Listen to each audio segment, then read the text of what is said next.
All right. Well, welcome back. And we want to continue our conversation about schizophrenia and schizoaffective disorder. Again, these are the first two diagnoses or disorders or conditions that we are going to talk about in our class. And I'm kind of glad the DSM-5 starts with this section of disorders because this is just a good sort of place for us to start. Very, very interesting, but again, very, very complicated and complex. And I want to talk to you a little bit about the five core symptoms that someone must experience or be evaluated as having or experiencing in order to be diagnosed with this complex mental health condition called schizophrenia. And so let's talk about the first two. The first two are separate, but they often occur together. You're going to see that pattern all the way through our class as we talk about these different disorders. You'll see two different types of struggles that don't have to be together, but they are often together. And that is true with delusions and hallucinations. Both delusions and hallucinations are core symptoms of schizophrenia. Now, here's the thing. You may remember the term differential diagnosis from our conversation last week. Just because someone is delusional or hallucinating does not mean necessarily automatically they have schizophrenia. People can be delusional or experience hallucinations really with bipolar disorder. They can with certain sleep disorders. They can with other thought disorders or with dementia and those kinds of things, with certain substance abuse. If someone's been abusing hallucinogens, they may have unusual, bizarre beliefs and maybe paranoid or whatever, for example. So hallucinations and delusions are two examples of symptoms that are most associated with schizophrenia, but those two symptoms are shared by a few other disorders as well too. That's where the term differential diagnosis comes in. But these two symptoms are very common to schizophrenia, and they both have this in common. Number one, they occur together often, but also two, they both have to do with this idea of a disconnect from reality. They are either beliefs or experiences that are not grounded in reality. Let's talk about delusions first. So people sometimes will talk about someone who is delusional. A delusion is a firmly held belief that is not grounded in reality. A delusion is a belief. It is up here in our mind. Sometimes we call delusions false beliefs. And people hold certain beliefs sometimes when they have schizophrenia that are just not grounded in reality, or they are so far outside the realm of what we would consider typical or expected or acceptable that they just are not real. They just are not appropriate. And so the term of delusion. So people with schizophrenia are often delusional or they experience delusions. We know they are delusional because they communicate through their speech most often as they talk to us. A lot of what we believe in our mind we express through our words, and that's true that's true with all of us, but that's true with people with schizophrenia. Oftentimes they will say things to us that just don't fit, and what they're doing is they're expressing a belief in their mind that they believe is true. I want to highlight that the person with schizophrenia who is delusional, in their mind it is real, in their mind it is true. That's why it doesn't usually do very much good to argue and reason or rationalize with people who are delusional. You just got to kind of go with it, right? Some of you, know, or you've had a loved one, or maybe you've worked with people with Alzheimer's or dementia. Very similar, because people with Alzheimer's and dementia can also be delusional. The worst thing you can do is argue and bicker and dicker with people, because for them it's real. If they believe that you are there to do something, even though you're not, maybe they believe you're somebody else, they believe it is true. And to argue with them just usually makes them agitated. So I learned many, many years ago when I'm working with people who are psychotic, that trying to reason with people and argue with them doesn't really work. So you just got to kind of go with it. So that's a key idea with a delusion, is that the person believes that it is real. It is a thought. It is a belief. And so that we sometimes use the term a false belief. Now, there are several common ways that delusions often look and sound. Let me give you five. There are five common themes that we see with when people are delusional. This could also be true if someone has bipolar 1 disorder and they're delusional. We'll talk about bipolar 1 disorder in the next module. But let's just kind of start here. Let's just talk about schizophrenia specifically. So somebody with schizophrenia may, for example, hold what we call paranoid beliefs. You've heard of what's called paranoid schizophrenia. And so A common theme with the delusion with schizophrenia is what we call paranoia. And so that's not true for every person with schizophrenia, but people who have schizophrenia often believe in their mind that they are at harm or at risk, that people are trying to harm them. That could look a bunch of different ways. They may believe that there is an anonymous person waiting to hurt them in the parking lot. They may believe that you are trying to harm them and take their money. They may believe that their food is poisoned. In severe cases, they may believe that the air that they're breathing is contaminated and that maybe you've contaminated or the government's contaminated or something like that. And that if they breathe it, they will harm themselves. And so many people with schizophrenia have this belief that their lives are at risk. They're paranoid. And so persecutory is what the term we would use. A persecutory delusion or a paranoid delusion is a common type of a delusion that we see with schizophrenia. Now, with all five of these, let me say this, there often can be a lot of overlap, okay? Persecutory or paranoid is the first one. Many people, in my experience with schizophrenia, may also have what we call religious or faith delusions. Now, this is tricky because you know that we live in a world today where people have a wide range of faith beliefs. So just because someone believes something religiously that you don't agree with or that's unusual doesn't mean they're delusional, right? But the idea with schizophrenia is that oftentimes people with schizophrenia are very religious and they often hold unusual religious based beliefs that are just outside the realm of typical most accepted religions and faith based systems. They may believe they are God. They may believe they are Jesus. They may believe they are one of Jesus's apostles. They may believe that when they read the Bible that God speaks to them between the words, and you can't read it, but I can read it and understand it, right? They may believe that they're an angel. They may believe that they are Satan.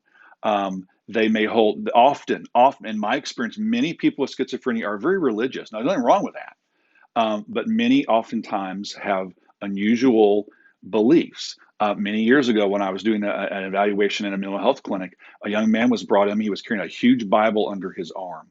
The Bible was written in Hebrew, and he was convinced in his mind that he could read Hebrew. He couldn't. He did not know how to read Hebrew, but he believed that he could, and he was trying to explain to me. He was showing me this Hebrew Bible. I had no idea what it said because I don't read Hebrew, right?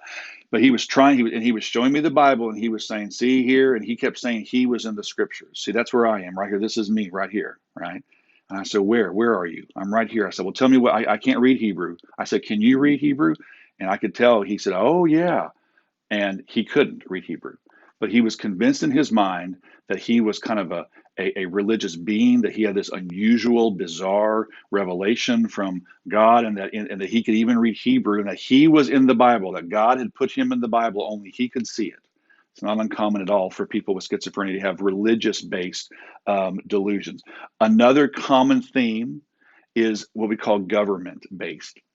And sometimes paranoia and government go together because people are paranoid of the government, right? So many people with schizophrenia, another common theme that we see is people hold many false beliefs about their role with the government. They believe they are a spy. They believe that the government's spying on them. They believe that they are a special, Navy SEAL, and you just don't know it. And they have sort of a special kind of mission or a Green Beret or something like that.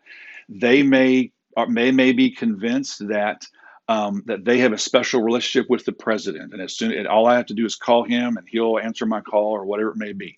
Most often, what we see is people believe the government is pursuing them. So a persecutory government delusion that can kind of go together, or they believe they are a special representative or an agent of the government. We see a lot of that as well too. Religious delusions, government delusions, persecutory delusions, and then what we call a grandiose delusion. Maybe you've heard the term grandiose or grandiosity. We'll talk a little bit more about grandiosity when we talk about bipolar 1 disorder in a couple of weeks, because that's also common with that disorder as well. A grandiose delusion, grandiosity is an inappropriate, unrealistic, inflated sense of self and my abilities and my accomplishments. So people who have schizophrenia will sometimes believe unusual beliefs about themselves. They may believe that they have a PhD in biochemistry. They may believe, like a client I interviewed one time, that they have unusual physical strength. and that they have unusual their body is bigger and stronger than it really is. They may believe that they have something implanted in their body that makes them strong. Um, they may believe that they have the ability to understand your thoughts, to put thoughts in the minds of other people. They may believe that they can control the weather. There's all kinds of ways it comes down and can look. It's just unusual, right? But this idea of an inflated sense of self, an inflated sense of kind of who I am, is grandiosity. And again, we see that with bipolar disorder. We also see it with schizophrenia as well, too. Again, the person believes it is true. So that's the fourth one. Then the fifth one we call a referential delusion or delusion of reference. And I mention this because we hear it quite often. And here is a referential delusion. A referential delusion is where a person believes it's very similar to grandiosity. A referential delusion is where a person with schizophrenia believes that they have a special relationship with someone famous. Is so they believe that they are the point of reference of a famous person's comments or songs or whatever. Maybe every once in a while on the news you hear about a person, maybe a movie star or a famous singer who has a stalker, and they have to go to court to get a restraining order against the stalker. And not all the time, but occasionally, part of why people stalk famous people is because those persons are psychotic, and they believe that person loves me. They believe that I have a special relationship with you. People with referential delusions may, for example, believe that when an actor comes on stage, like in a movie, and when he or she says their lines in the movie, that they're trying to send a special message just to them. They may believe that certain songs on the radio are intended for them. So when that singer talks about how much he loves this person, the person with schizophrenia may say, "Yeah, he's talking about me. That song is for me. You just don't know it. That song is for me." So this idea of they become the point of reference for like a song. Here in Houston, not too long ago, you may remember it's been 5 or 8 years ago. There was a very attractive weather lady on one of our news stations, and it was in the news that she had an admirer who she had to get a restraining order against. And this person would come to the TV station bringing her gifts, and he was convinced that they knew each other. They didn't, but he was convinced in his mind that they knew each other and that she wanted him to come and bring these gifts because he was in his mind. He had, and by the way, it was later revealed this young man had schizophrenia. This is an example we call a referential delusion, and he was convinced that when this young weathercaster gave her weathercast every night on the news, that she had special messages just for him. And that when she did certain things or said certain things or she wore certain clothing, that it was a message intended just for him. That's a little grandiose, but that would be an example we call a referential delusion. Now, the delusions can look a bunch of different ways, but that's kind of how those are just five themes: persecutory, government, religious, grandiose, referential. I give you a handout in the lecture notes this week that gives you some examples of how those can kind of look, okay? And some examples of how they can kind of look. But that's the first thing, that would be the first symptom we would expect to see very commonly in schizophrenia. Delusions are often accompanied by the second core symptom. There's five of these. Here's the second one. It is hallucinations. Now, delusions and hallucinations can and do sometimes occur separately. People can be delusional and not hallucinating, or people can be hallucinating and not delusional. That's uncommon, though. What's more common with schizophrenia is people have periods of, maybe it's not a constant, consistent thing, but they have periods of delusional thinking and then hallucination kinds of experiences.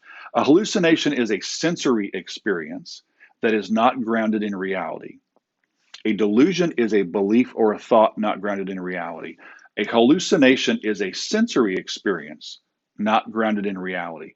So a hallucination is always connected to our five senses: our taste, our touch, our smell, our hearing, and our eyesight. I think I got those five. Our five senses that we learned about back in junior high science class, biology class, right? So one of the things we take for granted is that our five senses give our brain accurate information. For the vast majority of us, our hearing, our sight, our smell, our taste, our touch, it gives our brain accurate information around us. So in other words, we don't hear things that really aren't there. We don't see things that aren't really there. We only see what is there. We only hear what is there. We only taste what we eat, right? But people with schizophrenia, sometimes that perception system in the brain has fallen down, I would say. And so they misperceive things through a sensory experience. So hallucinations can look a number of different ways. The two most common are auditory and visual. Auditory, hearing things that are not there; visual, seeing things that are not there. And again, it gets complicated because sometimes people with schizophrenia can experience both auditory and visual hallucinations at the same time, or they can be separate. But just real simply, an auditory hallucination is where someone hears a noise or a sound or a voice or a person speaking to them or calling to them or just some noise that is not there. Most often the noise is outside of them, but sometimes it can be inside their head. They may have the experience of hearing a person yell their name inside their head. Other times when you do an evaluation for schizophrenia, and they'll say, a client will say, I hear people yelling at me all the time. I usually will say, yelling at you like from around you or inside of you. Either way, it doesn't really matter. But sometimes they'll say, no, like calling my name like down the hallway, like an external hallucination. Sometimes it may be more internal. They may hear a voice or a noise. It's like in their head. Either way, it's not there, right? It's something that is not. It's not accurate as far as reality. So an auditory hallucination is hearing a noise, a sound. Again, sometimes it can be a noise like a dog barking. It can be sirens on the highway. It can be the voice of a person. Maybe they recognize the voice, maybe they don't recognize the voice. Sometimes the voice is soothing and saying it's okay, you're going to be okay.